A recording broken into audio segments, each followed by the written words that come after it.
Assalamualaikum warahmatullahi wabarakatuh. Di video bertema sejarah Indonesia ini, kami akan membahas tentang kedatangan bangsa-bangsa Eropa di Indonesia. Dimulai pada tahun 1500-an, Indonesia kedatangan bangsa-bangsa dari Eropa melalui jalur laut.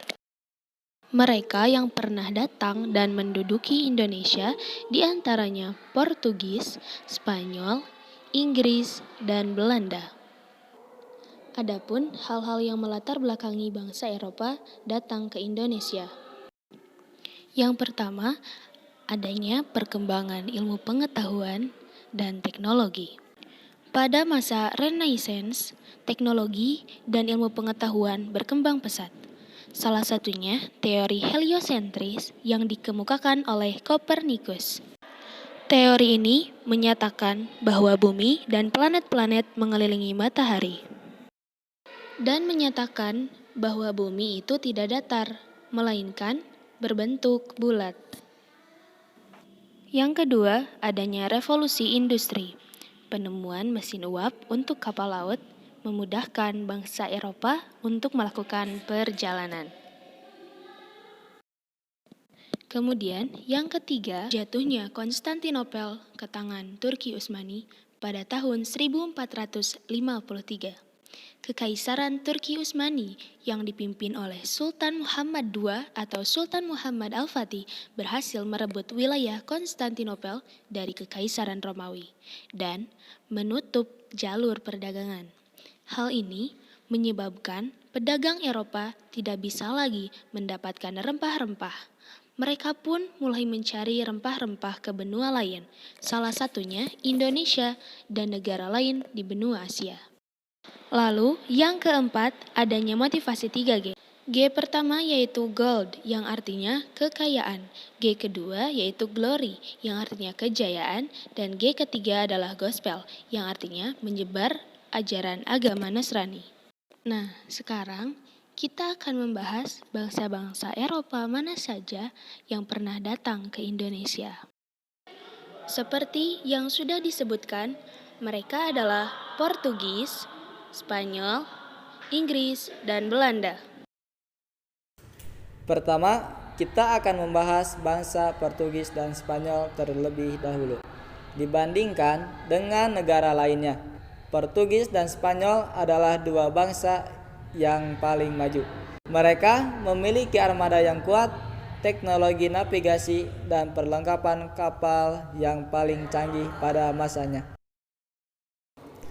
Ketika mereka mengekspedisi penjelajahan samudera, dibuatlah Perjanjian Tordesillas pada 4 Juni 1474 atas usul pendeta Alexander VI.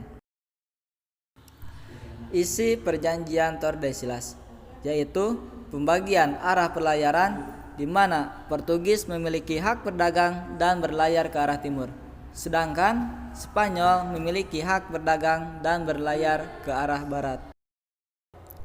Portugis mulai melakukan ekspedisi pada tahun 1487 ke arah timur. Kemudian mereka sampai di Maluku, tepatnya di Ternate pada tahun 1512. Kedatangan mereka disambut baik oleh kerajaan Ternate karena mereka membutuhkan bantuan untuk melawan kerajaan Tidore.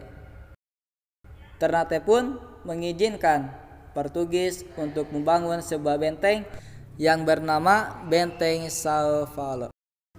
Sedangkan Spanyol mulai ekspedisi ke arah barat, kemudian mereka sampai ke Filipina pada tahun 1521. Kedatangan mereka disambut baik oleh Filipina. Namun, Magellan yang memimpin ekspedisi mati terbunuh karena terjadi peperangan di Filipina. Mereka pun memutuskan untuk melanjutkan ekspedisi dan sampailah mereka ke Maluku, tepatnya di Tidore.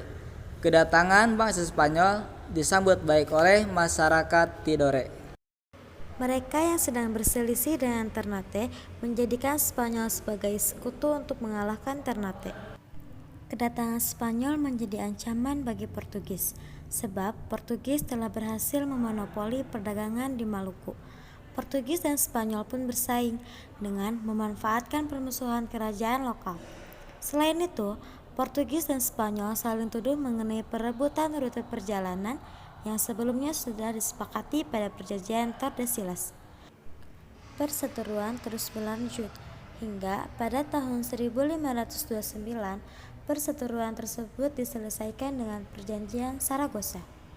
Isi perjanjian Saragossa adalah pembagian bumi menjadi dua pengaruh dan kekuasaan, di mana bangsa Portugis memiliki wilayah kekuasaan dari Brazil ke arah timur sampai dengan Maluku, dan Spanyol memiliki wilayah kekuasaan dari Meksiko ke arah barat sampai dengan Filipina.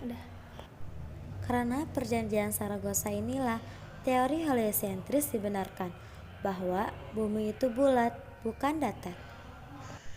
Bangsa Eropa yang ketiga adalah Inggris.